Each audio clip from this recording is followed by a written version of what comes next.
Hello guys, welcome back to our channel part 2 of Falling in Love After Rebirth. Chapter 6 Ahana का गुस्सा। अहाना अपने मन को भटकाने के लिए अपने बगल में रखे रिमोट से टीवी ऑन करके बिजनेस न्यूज देखने लगती है। न्यूज में जाने पहचाना चेहरा देख वो एकदम सन रह जाती है। वो इन घिनौने चेहरे को कभी नहीं भूल सकती थी। ये कोई और नहीं बल्कि राज था। वो अपने मगरमच्छ वाले आंसू बहाते हुए बहुत ही दिखावटी लग रहा था। रिपोर्टर माइक राज की तरफ करते हुए कहता है, मिस्टर राज, आपकी फियोंसे की मौत की वजह से आपको कैसा महसूस हो रहा है? क्या आप इस देश की जनता से कुछ शेयर करना चाहते हैं? अब आगे राज तुरंत अपने चेहरे पर दुनिया भर का दुख लाते हुए कहता है, मुझे तो यकीन ही नहीं हो रहा है कि वो मुझे यूं अकेला छोड़कर चली गई है।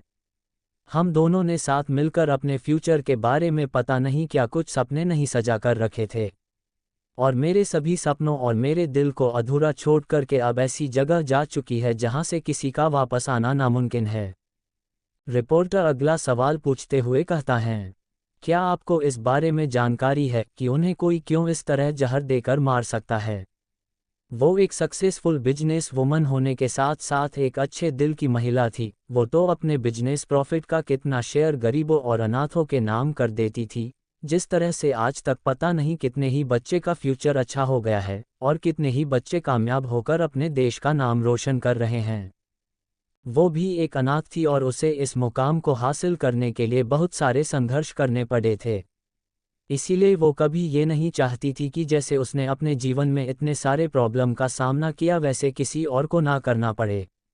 मैं इस वजह से उसकी कंपनी के शेयर बेचकर मिले पैसे को अनाथ बच्चों के भविष्य के लिए दान कर दूंगा, क्योंकि अगर इस कंपनी को संभालने वाला ही कोई नहीं होगा तो ये कंपनी भी अपने असली मालिक के बिना बर्बाद ना हो जाए। उसकी इतनी बढ़िया स्पीच सुनकर आसपास के सभी लोग तालियां बजाने लगते हैं और रिपोर्टर भी खुशी से अपना सर हिलाता है। राज को अपनी कंपनी के शेयर बेचने के बारे में बातें करता सुनकर अहाना के दोनों हाथों की मुट्ठियां कस जाती है और उसके उंगलियों के पो सफ़ेद पड़ जाते हैं।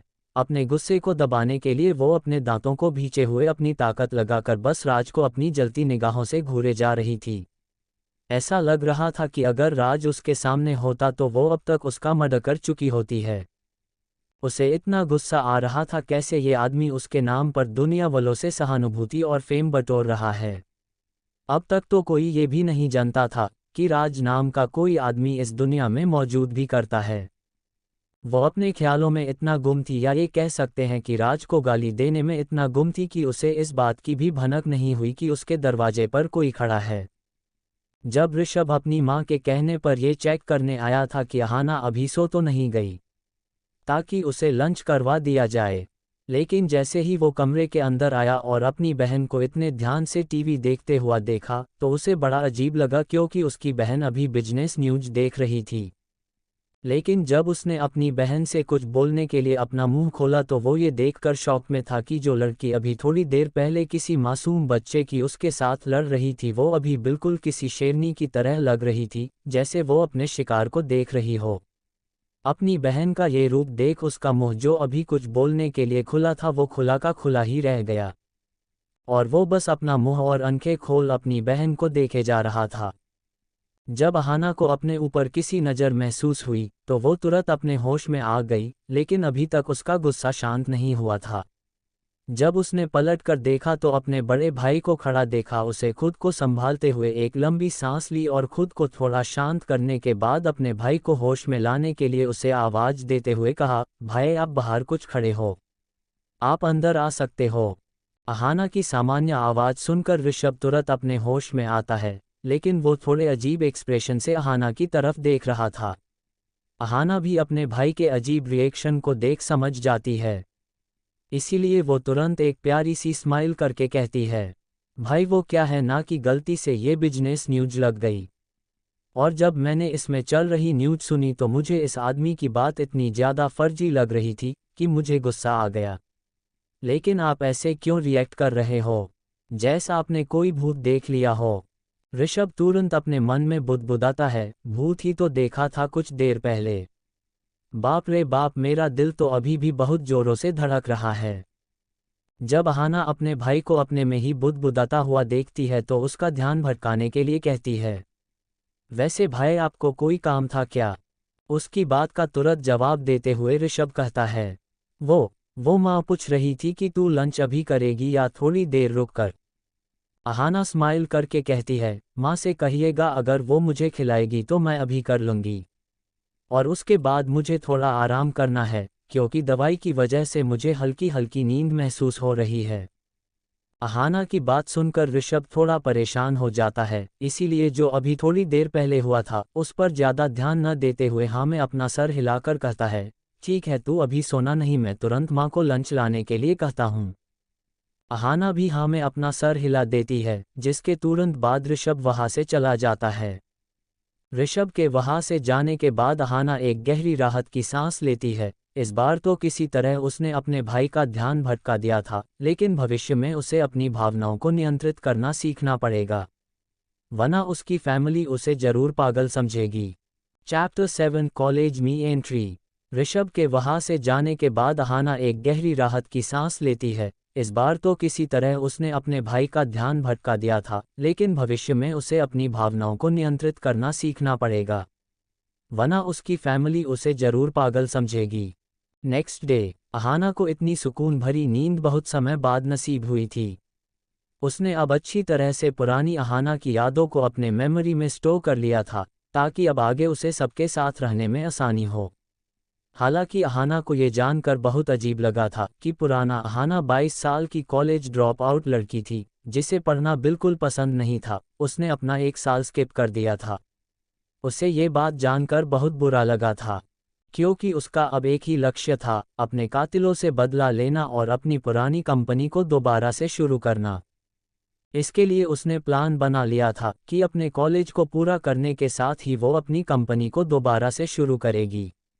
उसे पता था कि इस बार उसे इतनी प्रॉब्लम फेस नहीं करनी पड़ेगी, क्योंकि अपने पिछले जीवन में तो उसने 20 साल की उम्र में ही अपनी कंपनी की शुरुआत की थी और उसे ग्रो करने में उसे पूरे 5 साल का समय लगा था, जिसका एक्सपीरियंस उसके इस बार बहुत काम आने वाला था।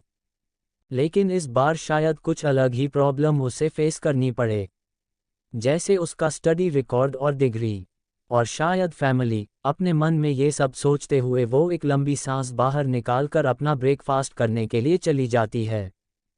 जब जीवंत जी में अपनी बेटी को आते हुए देखा तो पूछते हैं, तो आज आपकी तबीयत कैसी है बेटा? अहाना अपने डैड के पास बैठते हुए कहती है, पहले से काफ़ी बेहतर डैड। वो डैडा, मुझे आपसे एक ज़रूरी बात करनी थी। उसकी आवाज़ में झिझक को सुनकर ऋषभ भी उसकी तरफ ध्यान से देखने लगता है। जीवंत जी भी उसके इस तरह बोलने पर गंभीर हो जाते हैं। अहाना थोड़ा रुक कर कहती है, डैड वो मुझे अपनी स्टडी पूरी करनी थी, इसलिए मैंने सोचा है कि मैं आज ही अपने 3rd ईयर एडमिशन की सारी फॉर्मेलिटी पूरी कर लूँ। अहाना की बात की सुनकर दोनों एकदम से रुककर उसे ध्यान से देखने लगते हैं। हा हा हा हा, ऋषभ अपने आप को ज़्यादा कंट्रोल नहीं कर पाया और उसकी हंसी छूट जाती है। उसके डैड भी स्माइल करते हुए अहाना को देखने लगते हैं। हंसी की आवाज़ सुनकर सीमा जी भी किचन से आते हुए कहती है, अरे भाई ऐसी कौन सी बात हो गई जो तुम लोग इतना हंस रहे हो? अरे ज़रा मुझे भी तो पता चले। ऋषभ अपनी हंसी को थोड़ा रोकते हुए कहते हैं, मॉम हा tears of Joy, tears of Joy. Mom छोटी वो हा tears of Joy, tears of Joy. वो छोटी दोबरा से अपनी पढ़ाई जारी रखना चाहती है और कॉलेज जाने की बात भी कर रही है। हा। सीमा जी अपने बेटे की बात सुनकर शौक से अपनी आंखें बड़ी करके अहाना को देखने लगती है। उन्हें भी इस बात पर विश्वास नहीं हो रहा था। आखिर होता भी कैसे जो लड़की कभी भी किताब को हाथ तक नहीं लगती थी और कॉलेज जाने के नाम पर हजारों बहाने मरती हो, वो लड़की सामने से खुद कॉलेज जाने की और अपनी पढ़ाई की बात कर रही थी। अहाना को समझ में नहीं आ रहा था कि उसे अपनी सिचुएशन पर हंसना चाहिए या रोना। वो अपने मन में कहती है, क्या इस लड़की के अंदर एक भी अच्छे गुण नहीं हो सकते? ऊपर से इस लड़की का पढ़ाई में भी डब्बा गोल था। क्या यार, ये तो पूरी ऑपोजिट है मुझसे। यार, सिर्फ इसकी वजह से मेरी इतनी बुरी तरह से बेइज्जती हो रही है। जब सीमा जी अपनी बेटी का दुखी चेहरा देखती है तो उन्हें काफ़ी बुरा लगता है, इसलिए वो ऋषभ को डांटते हुए कहती हैं, अब बस भी कर ऋषु, अगर मेरी बेटी अपनी पढ़ाई पूरी करना चाहती है तो इसमें बुराई ही क्या है? आखिर मेरी बच्ची कुछ ट्राई करना चाहता है तो तुम्हें उसकी सराहना करनी चाहिए, ना कि उस पर इस तरह हंसना चाहिए। जीवंत जी भी सीमा जी की बात पर हामी भरते हुए कहते हैं। और नहीं तो क्या, अब अगर अही बेटा अपने फ्यूचर के बारे में कुछ सोच रही है तो तुझे उसकी मदद करनी चाहिए। ऋषु तू भी अही के साथ जाएगा ताकि उसने जो 1 साल का स्किप किया था उसकी वजह से उसे कोई प्रॉब्लम ना हो। ऋषभ अपने मॉम डैड की बात सुनकर एकदम से चुप हो जाती है। उसकी सारी हंसी एक बार में ही फुर हो गई थी। वो नाराजगी से अपनी मॉम को देखकर कहता है, बट मॉम आप तो जानती है इसने अपने कॉलेज में कितने कांड करके रखे हैं, और आप चाहते हैं मैं इसके साथ जाऊं। ये लड़की तो अपनी हरकतों से अपने पूरे कॉलेज में फेमस है, अगर मैं इसके साथ गया तो पता नहीं सब मेरा क्या हाल करेंगे, और वैसे भी मेरी आज एक बहुत ज़रूरी मीटिंग है।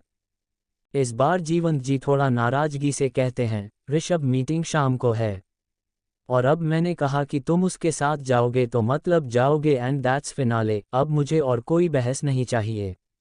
रियाब अपनी बहन को घूर के देखता है जो उससे स्माइल करके चिढ़ा रही थी, और फाइनली कहता है, ऑक फाइन, लेकिन मैं ज़्यादा देर तक नहीं रुकने वाला, बोलकर डाइनिंग टेबल पर अपना मुंह फुलाकर ब्रेकफास्ट करने लगता है। दिल्ली यूनिवर्सिटी इंडिया के टॉप बिजनेस मैनेजमेंट कॉलेज में से एक, जिसमें हर घर का अमीर बच्चा पढ़ता है, लेकिन मिडिल क्लास और गरीब परिवार बच्चों का एडमिशन केवल उनके ग्रेड्स और स्कॉलरशिप की वजह से होता है। ऐसा मान लीजिए कि यहाँ नेपोटिज्म कूट कूट कर भरा है, बिल्कुल स्टूडेंट ऑफ द ईयर के कॉलेज के जैसा। Chapter 8 untitled chapter. जब ऋषि और अहाना कॉलेज में प्रवेश करते हैं तो वहाँ की ज़्यादातर भीड़ उन्हीं को मुड़कर देख रही थी। ऐसा नहीं था कि सब ने अहाना को पहचान लिया था, बल्कि उसको ना पहचानने की वजह से जो उसका लुक था वो अपने फ़न की लुक से एकदम अलग, एक प्यारा था। वो पहले से ही इतनी खूबसूरत लगती थी कि कोई उसे एक बार देख ले तो कभी ना भूल पाए, लेकिन उसके फनकी और अलग तरीके के कपड़े पहनने से कोई भी उसका असली आकर्षण देख ही नहीं पाता था, क्योंकि वो हमेशा अपने काले कपड़ों के उलट आज उसके साथ गुलाबी रंग का स्लीवलेस टॉप और उसमें सफ़ेद रंग की हाफ जैकेट और स्कर्ट पहनी हुई थी। वो बहुत प्यारी लग रही थी। उसका भाई ऋषभ भी उसे अच्छे से तैयार देखकर शौक में था। वो तो अपनी बहन को लगभग पहचान ही नहीं पा रहा था। उसे सबको इस तरह अपनी बहन को घूरता देखकर अब उसकी फिक्र होने लगी थी। वो अपने मन ही मन सोचा है, इस लड़की को क्या ज़रूरत थी नॉर्मल लड़कियों की तरह तैयार होने की। क्या इसे पता नहीं है कि ये कितनी सुंदर लग रही है। अभी तो हम सिद्धांत से पीछा भी नहीं छूटा पाए हैं। कहीं कोई और लड़का इस बेवकूफ़ लड़की को अपने प्यार के जाल में ना फंसा ले। उफ़, नहीं, मैं ऐसा नहीं होने दे सकता। मैं इस कॉलेज के प्रिंसिपल से बात करूंगा और रोज़ इसे कॉलेज से लेने और छोड़ने आया करूंगा, ताकि कोई भी लड़का मेरी छुट्टी के आसपास भी ना भटके। अपने भाई के मन में चल रही बातों से अनजान अहाना अपने आसपास का नज़ारा देख बहुत एक्साइटेड हो रही थी। आखिर उसने कभी तक अपनी कॉलेज लाइफ को एंजॉय नहीं किया था। ऐसा नहीं था कि उसके इतने बड़े कॉलेज में पढ़ाई नहीं की थी, बल्कि एक स्कॉलरशिप स्टूडेंट होने की वजह से उसे पूरा फोकस अपनी बिजनेस और पढ़ाई में डाल दिया था, जिसकी वजह से उसने कभी अपनी लाइफ को ढंग से जिया ही नहीं। उन दोनों को देखकर भीड़ आपस में ही बात कर रही थी, क्या ये कोई नया एडमिशन है? ओ माय गॉड, ये कितनी खूबसूरत है। क्या इसे कोई आर्ट कॉलेज में नहीं होना चाहिए था? क्या बगल में चल रहा ये लड़का इसका बॉयफ्रेंड है? हैं यार, अगर इसने अपने कॉलेज में एडमिशन ले लिया तो ये हमारे कॉलेज की दीवा सोनिया को तो पीछे ही छोड़ देगी। ये तो उससे लाख गुना सुंदर लगती है। अहाना तो अपने न्यू कॉलेज को देखने में इतनी बिजी थी कि अपने आसपास क्या बातें चल रही है उसे कोई फर्क ही नहीं पड़ रहा था, लेकिन ऋषभ की सबकी बातों को सुनकर अजीब सा लग रहा था। उसे तो अब अपनी बहन की सुंदरता से थोड़ी जलन भी हो रही थी कि केवल कपड़े बदलने से उसका पूरा लुक ही बदल गया था। ऋषभ अपने मॉम डैड के सामने नखरे तो बहुत कर रहा था, लेकिन एडमिशन की सारी फॉर्मेलिटी उसने अकेले ही पूरी कर दी। अहाना भी एक भाई होने का पूरा फ़ायदा उठा रही थी।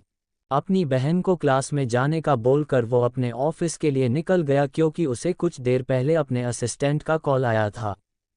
अपने भाई के जाने के बाद वो अपनी क्लास की तरफ जाने लगी। उससे कहा गया था कि वो आज से ही अपनी क्लासेस लेना शुरू कर सकती है, अगर वो चाहे तो। तभी क्लास में जाते वक्त वो किसी से टकरा जाती है। वो अपनी गलती की माफ़ी मांगते हुए कहती है, आई एम सॉरी, मैंने ध्यान नहीं दिया था। लेकिन जब उसके सामने वाली लड़की फ्रस्ट्रेशन में अहाना को भला बुरा बोलने के लिए अपना मुंह खोलती है तो वो लड़की को देखकर हैरान हो जाती है। लड़की अपने होश में आने के बाद तुरंत अहाना का हाथ पकड़कर बहुत हो चिपकू अंदाज में कहती है, हे अहाना बेबी, तुम आज कॉलेज वापस आ गई, मुझे तो लगा था कि तुम्हें कॉलेज बिल्कुल पसंद नहीं है। और अपनी जलन छिपाते हुए कहती है, और आज तुमने ये अपना क्या हाल बना रखा है। पहले तो अहाना ये देखकर शौक थी उसे कोई पहचान भी सकता है। लेकिन तभी उसे याद आता है कि ये तो पुरानी अहाना की बेस्ट फ्रेंड थी। और इसी की वजह से ही पुरानी अहाना ने आज तक इतने कांड किए थे और इस लड़की की वजह से उसने सिद्धांत को ब्लैकमेल करने के लिए सुसाइड करने की कोशिश की थी। जैसे ही उसे ये याद आता है उसका चेहरा तुरंत कठोर हो जाता है और वो अपने प्लेन इमोशंस के साथ अपने सामने खड़ी लड़की की एक्टिंग देख रही थी और यही सोच रही थी कि इस लड़की को एक्ट्रेस होना चाहिए था, ये बिजनेस की पढ़ाई क्यों कर रही है। उसके सामने वाली लड़की और कोई नहीं बल्कि इस कॉलेज की दीवा सोनिया थी, जो अपने से सुंदर अहाना को उस तरह से ड्रेसअप होने के लिए कहती थी और बहाना बनाता थी कि सिद्धांत को इसी तरह ड्रेसअप करने वाली लड़कियां पसंद है। सच में पुरानी अहाना भी कितनी बड़ी बेवकूफ़ थी जो इस दोगली कैरेक्टर वाली लड़की की बातों में आ गई। वो यही सब सोचती हुई बस अपना सर हिला देती है। सोनिया के चिपकूपन को अवॉइड करते हुए वो एक सिंगल सीट पर बैठ जाती है जहां कोई भी नहीं बैठा था। वो फिलहाल अपने आसपास शांति चाहती थी और वो तो सोनिया जैसी लड़कियों से बहुत दूरी बनाकर रखने वाली थी, चाहे इससे किसी को कितनी ही समस्या क्यों न हो। इस जन्म में वो अकेली नहीं थी, उसके पास एक प्यार करने वाली फैमिली थी, तो उसे मतलबी लोगों के पास होने की कोई ज़रूरत नहीं थी। जब सोनिया देखती है कि अहाना उसको पूरी तरह से इग्नोर करके अपनी सीट पर बैठ गई तो उसे काफ़ी शर्मिंदगी महसूस होती है। गुस्से से उसकी मुठिया का बंद हो जाती है और उसकी नेल्स उसकी हाथों पर चुभने लगती है। वो अपने आसपास चल रही गॉसिप को अवॉइड करने के लिए अपनी दोनों चमचियों के साथ क्लास से बाहर चली जाती है। अगर वो थोड़ी देर के लिए भी क्लास के अंदर रही तो उसकी वो मासूम और भोला दिखने वाला नेचर सबके सामने पूरी तरह से बर्बाद हो जाएगा, क्योंकि उसे भी नहीं पता था कि अपने गुस्से में आकर वो अहाना और बाकी सबको पता नहीं क्या कह बैठेगी। उसका फिलहाल यहाँ से चले जाना ही सही होगा। उसे सबकी इतनी फिक्र नहीं थी, लेकिन वो अहाना की फैमिली को बहुत अच्छे से जानती थी। अगर उन लोगों को भनक भी लग गई कि अहाना ने आज तक जो भी कांड किए वो उसकी बातों में आकर किए थे तो उसकी खैर नहीं थी। इसलिए अपने गुस्से को दबाए हुए वो अपने पैर पटककर क्लास से बाहर चली जाती है। इस कहानी में आगे क्या हुआ? Chapter 9 new friend. जब सोनिया देखती है कि अहाना उसको पूरी तरह से इग्नोर करके अपनी सीट पर बैठ गई तो उसे काफ़ी शर्मिंदगी महसूस होती है। गुस्से से उसकी मुठिया का बंद हो जाती है और उसकी नेल्स उसकी हाथों पर चुभने लगती है। वो अपने आसपास चल रही गॉसिप को अवॉइड करने के लिए अपनी दोनों चमचियों के साथ क्लास से बाहर चली जाती है। अगर वो थोड़ी देर के लिए भी क्लास के अंदर रही तो उसकी वो मासूम और भोला दिखने वाला इमेज सबके सामने पूरी तरह से बर्बाद हो जाएगी, क्योंकि उसे भी नहीं पता था कि अपने गुस्से में आकर वो अहाना और बाकी सबको पता नहीं क्या कह बैठेगी। उसका फिलहाल यहाँ से चले जाना ही सही होगा। उसे सबकी इतनी फिक्र नहीं थी, लेकिन वो अहाना की फैमिली को बहुत अच्छे से जानती थी। अगर उन लोगों को भनक भी लग गई कि अहाना ने आज तक जो भी कांड किए वो उसकी बातों में आकर किए थे तो उसकी खैर नहीं थी। इसलिए अपने गुस्से को दबाए हुए वो अपने पैर पटककर क्लास से बाहर चली जाती है। सोनिया के वहां से जाने के बाद अहाना के पीछे बैठी लड़की ने अहाना को बुलाते हुए कहा, हे, क्या तुम कोई ट्रांसफ़र स्टूडेंट हो? वैसे जो भी हो, तुमने तो आज कमाल ही कर दिया। उस सोनिया और उसकी चमचियों को क्या इग्नोर किया है? लेकिन क्या सोनिया तुम्हें जानती है? क्योंकि वो चुड़ैल किसी हाई स्टेटस वाले लोगों से ही इतना चिपकू तरीके से बात करती है। क्या तुम्हें पता है, हमारे क्लास में एक भोंदू लड़की थी जो उस सोनिया की बातों पर आंख बंद करके विश्वास करती थी और उसके सारे काले कर्मों का भुगतान उसे ही करना पड़ता था। पहले तो मुझे उस लड़की पर बहुत दया आती थी, लेकिन फिर मैंने उसकी मदद करने की अपनी इच्छा को ही खत्म कर दिया। पता है क्यों? उस लड़की के नॉन स्टॉप अपने में बड़बड़ाते देख आहाना को समझ नहीं आ रहा था कि वो उससे बात कर रही है कि खुद में ही तब से बड़बड़ाए जा रही है। लेकिन जब उस लड़की ने आहाना ने उसकी बुराई करते हुए उसके बारे में पूछा तो उसे समझ नहीं आ रहा था कि उसे इस बात का क्या जवाब देना चाहिए था, क्योंकि उससे पता था उसके सामने बैठी लड़की जिस भोंदू लड़की की बात कर रही थी वो और कोई नहीं बल्कि वो खुद ही थी। लेकिन जैसे ही उसने कुछ बोलने के लिए अपना मुंह खोला, उसके सामने वाली लड़की की बड़बड़ फिर से शुरू हो गई। अरे तुम छोड़ो, मैं ही तुम्हें बता रही हूँ। क्योंकि एक दिन एक अच्छी लड़की ने उस लड़की मदद करने की कोशिश की, लेकिन उस बेवकूफ़ लड़की ने उसकी बात मानने से मना कर दिया, बल्कि वो उसे इस कॉलेज से निकलवाने की धमकी भी दी। जिस लड़की ने उस बेवकूफ़ लड़की की मदद करने की कोशिश की थी वो एक मिडिल क्लास फैमिली से थी और स्कॉलरशिप से यहाँ पढ़ने आई थी। लेकिन बेचारी के साथ बहुत बुरा हुआ। उस बेवकूफ़ लड़की के वहाँ से जाने के बाद सोनिया ने उसकी रेजिंग करवाई और उसे इतना टॉर्चर किया कि उसने खुद ही इस कॉलेज को छोड़ दिया और इस शहर से हमेशा हमेशा के लिए चली गई। उस दिन के बाद से किसी ने भी उस बेवकूफ़ लड़की की मदद करनी तो दूर की बात उससे बात करनी ही बंद कर दी। आहाना ने जब अपने सामने वाली लड़की की बात सुनी तो उसकी आंखों बड़ी बड़ी हो गई। उसे उसकी पुरानी यादों में धुंधला धुंधला इसके बारे में याद तो आ रहा था, लेकिन उसे सोनिया से संबंधित कोई भी बात याद नहीं आ रही थी।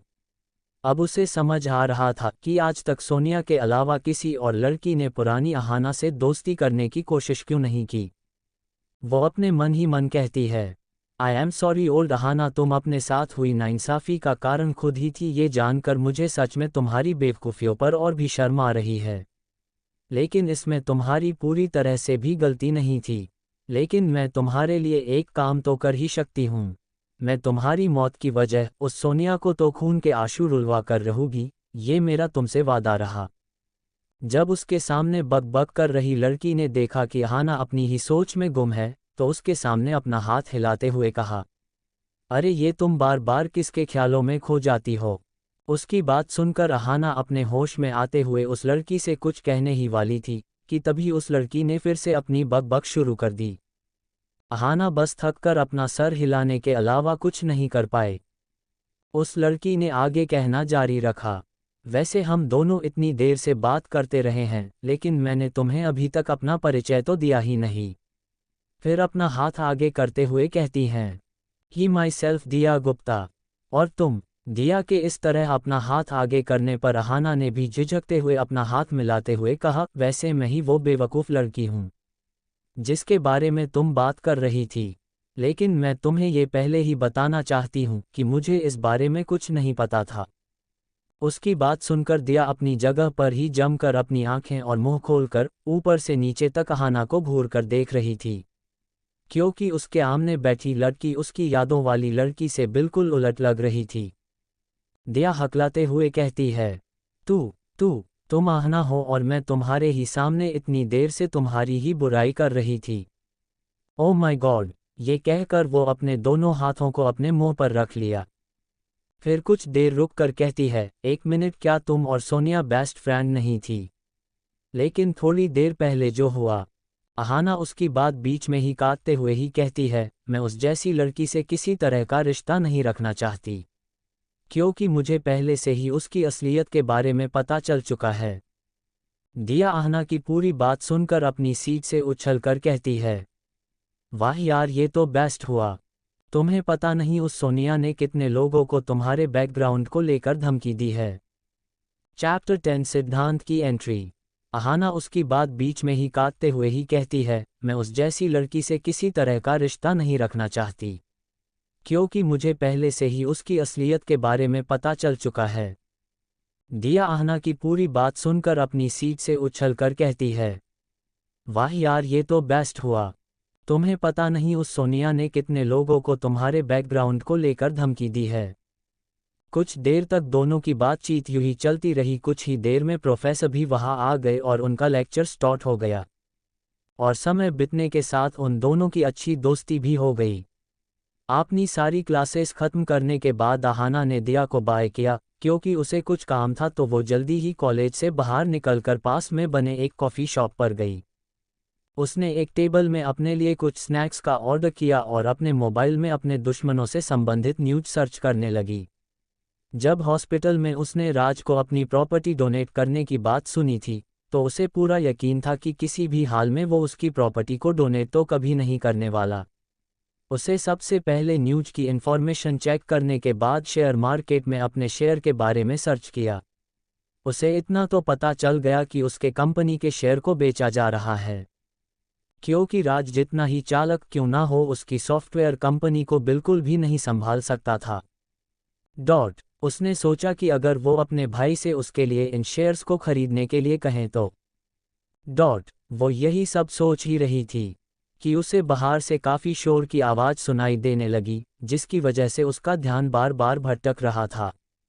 फ्रस्ट्रेशन में जब उसने पलट कर देखा तो वो एक पल के लिए वही थम गई, क्योंकि अंदर आता चेहरा काफ़ी जाना पहचान लग रहा था, जो पुरानी आहना से संबंधित था।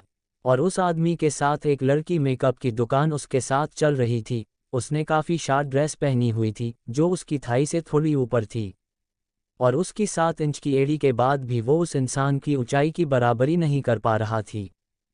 वो इंसान जब चल रहा था तो किसी राजा से कम नहीं लग रहा था, और उसके चेहरा किसी ग्रीक गॉड की तरह लग रहा था, और उसके परफेक्ट फिगर के साथ वो हर एक लड़की के सपनों का राजा था, जिसके साथ लड़कियां रहने के लिए कुछ भी करने को तैयार थी।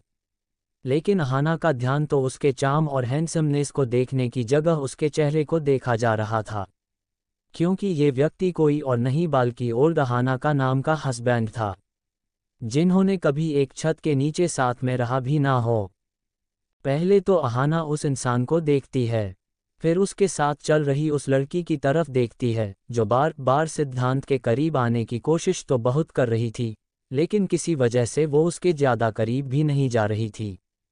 पहले तो अहाना ने उन्हें देखा, फिर वो पलट कर दोबारा अपने काम में बिजी हो गई।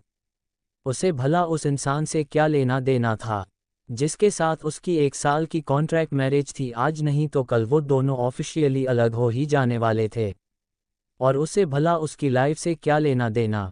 वो चाहे जिसके साथ भी घूमे, क्योंकि वो उसे जनती तक नहीं थी। और जहाँ तक उसकी हैंडसम होने की बात थी, तो उसे ज़्यादा फर्क नहीं पड़ता था, क्योंकि उसे इन सब चीज़ों में कभी दिलचस्पी ही नहीं थी। अगर ऐसा न होता तो वो औसत लुकिंग राज को कभी पसंद न करती। लेकिन वो इस बात से बिल्कुल अनजान थी कि वो इंसान जिसे वो नज़रअंदाज कर रही थी, उसने पहले ही उसे नोटिस कर लिया था, और उसके इस बेपरवाह अंदाज को समझकर उसकी आंखों छोटी हो गई थी। लेकिन थोड़ी ही देर में उसका चेहरा पहले की तरह एक्सप्रेशन लेस हो गया, जैसे उसने थोड़ी देर पहले कोई रिएक्शन ही ना किया हो। सिद्धांत अहाना की सीट के ठीक सामने वाली सीट पर ही बैठ गया, और उसके साथ ही वो लड़की भी बैठ गई। वो लड़की उसके किसी रिश्तेदार के दोस्त की बेटी थी। अगर उसके दादाजी ने उसे पूरे दिन उसके साथ बिजनेस सीखने के लिए उसके साथ ना भेजा होता, तो वो कब का उसे अपने पास से दूर भगा चुका होता। लेकिन उसे ये देखकर हैरानी हो रही थी कि जिस लड़की ने कुछ दिनों पहले प्यार में पागल किसी लड़की की तरह अपनी हरकतों से उसे परेशान करके रखा था, वो उसे पूरी तरह से नज़रअंदाज कर रही थी। हालांकि वो यहाँ जानबूझकर आया था, क्योंकि उसके ब्लैकमेल करने पर भी जब वो उससे मिलने नहीं गया, तो उसे पता चला कि उसने सुसाइड करने की कोशिश की, तो उसे काफ़ी दोषी महसूस हुआ था। लेकिन वो उससे मिलकर कोई उम्मीद नहीं देना चाहता था, इसीलिए उसके आदमियों के बताने पर कि वो इस वक्त अकेले इस कैफ़े में होगी, उसने जानबूझकर यहाँ आना चुना, ताकि वो उसकी तबीयत पता कर अपनी गिल्ट को थोड़ा कम कर सके। लेकिन उसे इस बात का भी डर था कि उसे देखकर कहीं फिर से वो उससे दोबारा चिपकाने की कोशिश ना करें, इसलिए उसने एक मुसीबत को अपने साथ रखा, ताकि अहाना उसके पास भी ना आए। लेकिन उसकी प्रतिक्रिया को देखकर उसे बड़ा ही अजीब लगा, जैसे इस लड़की को उसके यहाँ होने या न होने से कोई फ़र्क ही नहीं पड़ रहा हो। आगे ज़्यादा न सोचते हुए अपने टेबल पर कुछ ऑर्डर किया और अपनी कॉफ़ी पीने लगा। कुछ ही देर में अहाना अपना काम करके वहाँ से बाहर चली गई। सिद्धांत की नज़र भी उसके जाते हुए फिगर और पड़ी। पहले तो वो उसके स्टाइल को चेंज करने से काफ़ी हैरान था, लेकिन उसे अब ऐसा लग रहा था कि उसने न केवल अपना लुक ही नहीं बल्कि खुद को भी बदल दिया था। उसे अब उस लड़की में दिलचस्पी आने लगी थी, जिसका ध्यान इतने समय तक उस लड़की के काफ़ी मिन्नतें करने के बाद भी उस पर ना गया हो, लेकिन अचानक ही पता नहीं क्यों इस बार उसका ध्यान अपने आप ही उस पर चला गया। वो इस एहसास को तो अभी समझ ही नहीं पा रहा था। Thanks for watching and subscribe for listening next chapters of Falling in Love After Rebirth.